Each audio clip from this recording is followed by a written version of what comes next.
Good morning mga kapulad. May tip ako sa inyo. Hindi ka ba magising na maaga? Mag-alaga ka ng ibon. Yan. Parang may ginagawa ka. Papakainin mo sila. Bali ang binigay natin sa kanila ngayon, yung pagkain ng manok yan. Pellet yan. Mga pellet.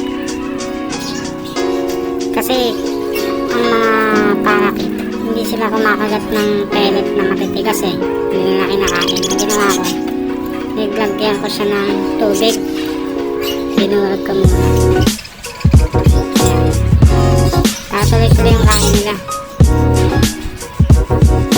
Araw-araw yan, ganyan. Tuwing umaga, pellet. Para pagdating ng hapon, konting birdseed na lang ibibigay natin sa kanila.